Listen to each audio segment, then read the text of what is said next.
Right. Hello there and welcome to the assembly of this beast. As you can see, this is a completely new setup. I'm using the tripod from X-Shot Ragefire, which also doubles as a really good top-down phone mount. Okay, let's go over the parts. This is the entire frame. For these two parts you will have multiple options. This has a low profile option, which is this one, and a normal option, I guess, which is quite a bit higher. And for this is the lightest option, which uses this foregrip thingy. And there's also the normal low profile option, which has a housing here for the trigger card to like recess into, so you can mount all kinds of grip attachments, Picatinny like down there. And then there's a third one, which is the one with the housing and also the higher rail. So this is only like this is used for this and the option with this, and the one with the higher rail is only used for the one with the other higher rail. I'm talking a lot. This is only one part. This is the rear of the frame. Not much to say about this. These are the frame braces. They go into these little slots. I've tested this quite a lot. I've had a previous prototype badly malfunction and it kind of annoyed me greatly, so I tried breaking it and it didn't break along those. So the middle frame piece that was like all the way up until here, it broke exactly where the braces ended. So I guess that's a good sign, and I'll continue using braces for future designs because they are pretty amazing. This is the foregrip. You only need this if you're using the ultralight version. It attaches with 2 barrel pin. Now let's go over the pins. You need, I think, 6. Yeah, you need 6 barrel pins. I made 7 for some reason. And there's one shorter. That's the magazine catch pin, which goes into this thing back here. And yeah, these are the trigger pins. They are rectangular. One pin, which is chamfered, so it can slide under these parts here. I had to chamfer it. Just goes back here. A long pin, which goes into the bottom of the grip, a short pin, which goes in the top. Then we have rollers, which go here, so the whole thing glides smoothly along those rolls. Those are the pins for that. They are like trapezoid, I think is the word. Those are all the pins for this. You need 16 of them. Trigger, that's the pin that secures the pusher back here. That's the pusher, that's a trigger cover, trigger guard, just clips on. The receiver, the barrel, which is just called barrel for the sake of it. It doesn't actually perform as a barrel, it's just extremely wide bore and just there so you can get some pre-stretch for your string, because if you compress it, draw it out 100%, the risk of failure is quite high. Then you have the trigger, not really trigger guard, but like guard thingy, and the grip itself, and these are the priming bars. That's a lot. Also, muzzle and 2 rails. Those go up into here, so they're printed flat, so they don't make much noise. You also need a lighter, your string, shears, and if you have pins that need some convincing, a hammer is also quite nice. I'm quite sure these will need some convincing for me because I printed this in a very dodgy way. Right, let's get into it. We'll need this later. Let's start with this one. First of all, you'll want to use your magazine catch, and there's, I don't know if you can see that, we probably can. There's this little slot, like right at the end of it. So you put it in here until you notice you're slowly driving into slot and just push it in. Yeah, there we go. Could flex out a little bit, but that doesn't matter. That's intentional. Then you take the shortest pin of the small 5mm pins and push it in. There we go. Now when you just pull it out a little, it should open, and also magazines can get slapped in. Some people don't like that. They prefer like having a grip release, magazine release like push in like that. But I kind of like it just grabbing the mag like that and then just pushing against it while also pushing it out. I don't know, it seems more intuitive to me. Okay, continuing. We take one roller and one pin for the rollers. Push that through. Very nice. Then we take another roller and pin and do the same for the other side. Perfect. Then we take the long rail back here. Notice the notch back here, that goes to the rear side. So we can secure it through this hole. Also with a barrel pin. Orientation on those things can matter. So if you put it in like this and it's way too hard, you can put the flat side towards the upside, like the one that's been bridged by your 3D printer, and then it'll just go in. I'm noticing a bit of, like it doesn't fully go through, so I'm giving it a few taps. Now it's flush. Good, that's that. Then we take the middle frame part, that's frame B low, I think, and push it through from the rear. It'll still squeak a little bit, but that'll resolve over time. Next up, we take our trigger, push that through, and then see if we can line that up. That is lined up. And then we just secure that with a pin while it's drawn out forward. For the rear pin, we'll need to put the whole thing into its resting position, and then I've added this slot here, which should also just go through, I hope. Yeah, it does. Of course it does. You can line it up back here a little bit. Very nice. Next up, let's take the barrel, and that just slides on through here, so we can attach the rail. Same procedure.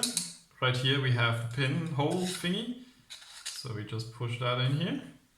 Take one of those barrel pins, and I'm not lined up fully, I think. There we go, now I am. Push it through.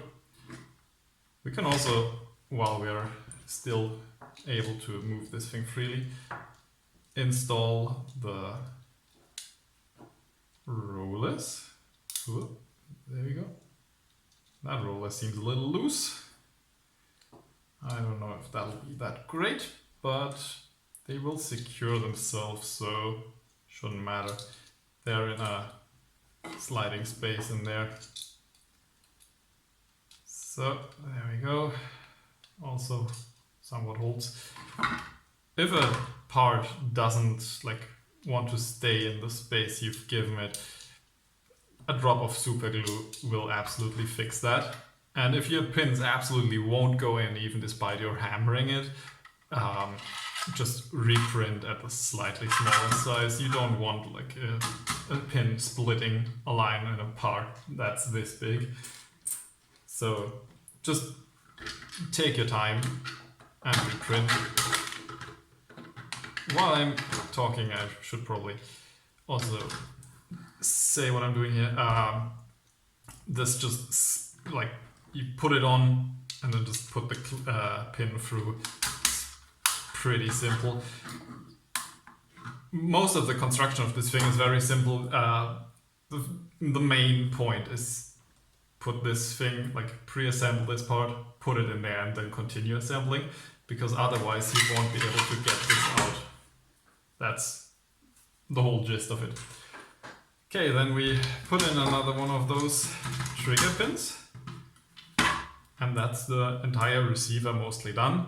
This is now a functional blaster, mostly. If you put a string through here, then it should like disengage the string.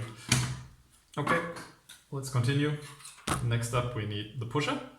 You have this little clip down here that interfaces with that part down here and retains the thing in its closed position a little bit, but not too much, so the priming doesn't become hard. So you put it in like this. So this is on the bottom. Should do. Whoop. Let's come on, get in there. There we go. Is that in there? No, it's not. Why are you not going in? Okay, let's solve this the old-fashioned way. That's that. As I've said, I've printed all the orange parts on a very dodgy printer, so I'm not expecting any of those fits to work that well. And then you, after you've convinced that thing to go in there, which will probably not come out with this print quality, you secure that with the long pin. You can also just measure the pins you need by just holding them against the parts. Oops. Stay here. In the files, I've also named the pins or parts that you need multiples of differently, so they have their part count as a prefix of sorts. Right, now you can just put that on there. Will hold. Mostly, but let's secure that. Yeah, with those. As you can see, the spacing here is a little different. So the one with the shorter ends belongs to the back, and the shorter sides should be inside. So if you have this, you turn this, and this becomes like that. I shall do that right now. So I usually like doing it like changing tires. So always over to the other side, cross shape, thing, whatever. They will clip in somewhat, and then you can secure them with those tiny pins. One of my testers has told me that these are way easier to install with a pipe wrench. So if you are having a hard time putting them in, you can just, I even have one here. You can put them in place and then just go there with a pipe wrench and just giving it a little yank so it goes in. I also often hammered them in previous prototypes, so that works as well. Good, let's continue. You need 16 of those pins, so be prepared. That's gonna take a little while. That one's not going in fully, that doesn't matter. I prefer to have a bit of a tighter fit in these things. Like if it just falls through, that's not good, so I like if it just goes in with a little bit of resistance, but not too much. Right, that's 3 there. 1 and 2, question mark.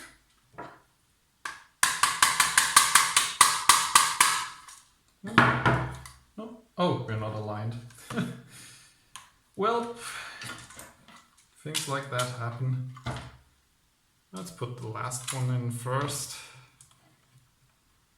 Why are those not going in? Well, let's try the different orientation trick. Let's see if we can get it in somehow. Or just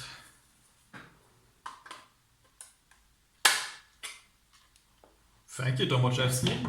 That works great.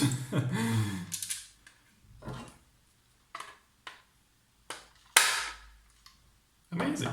Yeah, totally do that. That works pretty great. Okay, we could continue building the rest of it now, but I'm just gonna attach these ones. This is gonna be a very, very long tutorial. I'm just gonna try and go a little bit faster without hopefully destroying all my progress.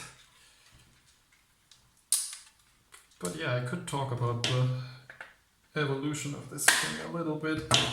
I've just looked at how well the Corsair worked and thought, what if I made the front barrel the existing part of the whole thing, like the one that stays straight and you can use it as a stock and whatever, and the grip that breaks open, swivels down, becomes the loading thing. And then I just started thinking and more thinking and more thinking. I couldn't really figure it out how to do it. So I thought, what if I just made the entire blaster, that's like the thing that's usually the slide on the smaller Stringer pistols. So the entire frame is essentially a slide. And yeah, that's how that thing came to be. Took a lot of testing, a lot of prototypes, as you've seen on the channel, a lot of failed prototypes also, like getting this mechanism to, like, there we go, move somewhat quietly instead of doing this if I move it to the side, and that also took quite long. So yeah, this thing was was a piece of work. Okay, next part, we'll want this in there, and then we also have these two parts. Make sure you have the bevel thing on the outside and move it in there. And you take the longest one of the thick pins, and I'll probably need to hammer that, but line them up and just drive it through. You'll want a really tight fit on those. Right, we're almost through. This should move relatively freely. Then we line that up back here and give it another good whack with the hammer.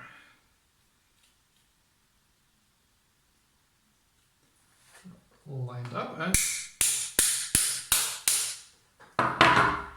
bang, that's it. Moves really smoothly, and the whole reason that those things are shaped like that is so you have clearance for your thumb, so you can prime like this. No need to break your knuckles on this thing. Okay, to insert that, we move that back a bit, and then we move this in here. This over here. Very nice. Get in there. Okay. That needs hammering again.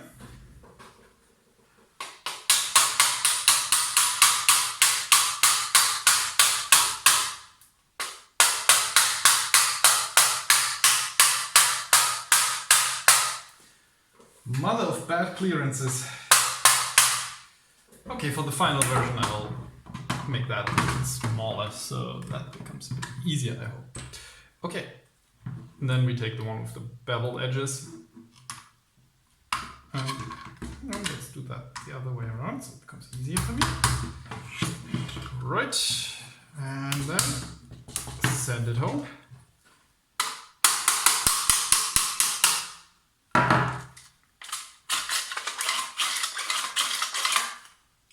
Already pretty good. Okay, for the part that's probably the most tricky because you need to be careful how much pre-tension you put on it. So to insert this, we put it through here, leave a little bit to tie a knot, then go through the middle, turn it around, and then just drive it up through here, so you probably, so you get this back. Give it a good bit of pre-tension, and then tie a knot.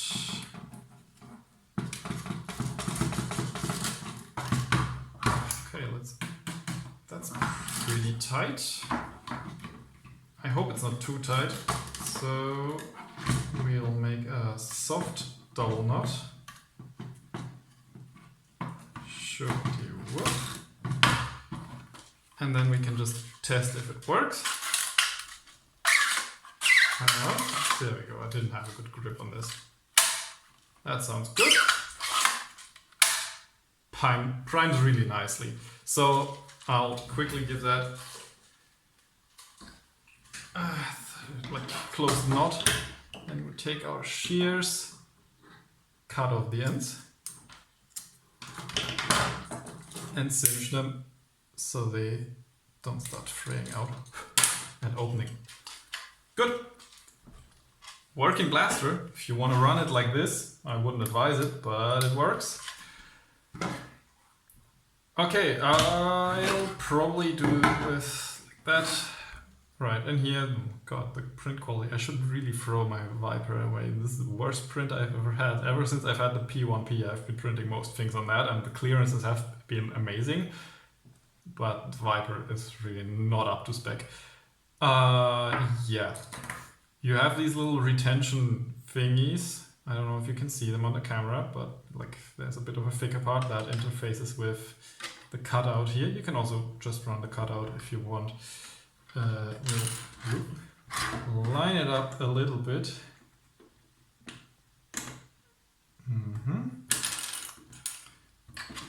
Well, maybe it would have been smarter to do that beforehand, or I'll just do it like this. There we go. And, well, good enough. I just want an orange trigger to keep the end strike color scheme I've been going for here. Right, for the front part, this just goes here. And you put one of these through, grab another one, put it through.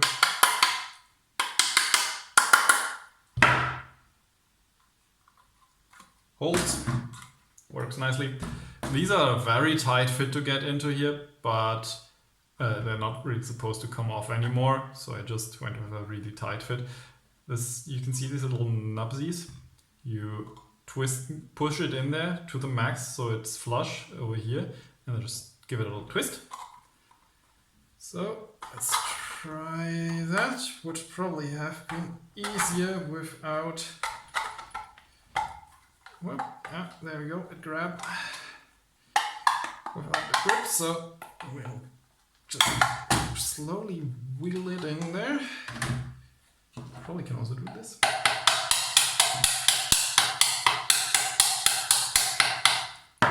Again, Anycubic Viper, horrible printer, there we go, it's in.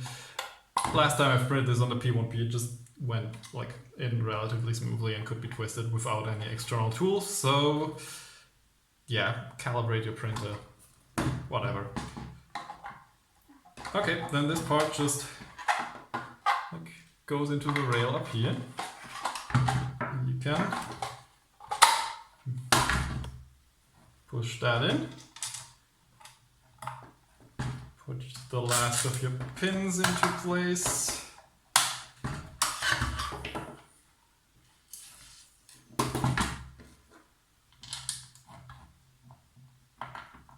Right, that one was a little loose for my taste, but if it falls out, I'll just replace it. Good. So that's your blaster. Let's just prime it once. Excellent. Good, that's that. I hope this was somewhat informative because I'm not going to do a picture guide with this amount of steps. I'll also probably not do a write-up because that will just be confusing. Right, I hope you enjoyed. If there's any feedback or what, you can just tell me that. I'll probably, yeah, do a normal release video as well. All the other stuff should be in the files. Notes on printing.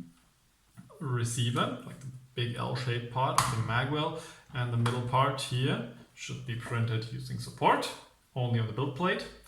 The rest can be printed without. And yeah, I've also divided parts into sections this time. which means you can color code them nicely. So I went with the primary color blue, secondary color gray, and these pins and all that stuff is the accent color, but I've went with the pins and this in white, so it looks a bit more unstriky. Good. Thank you for watching, and goodbye.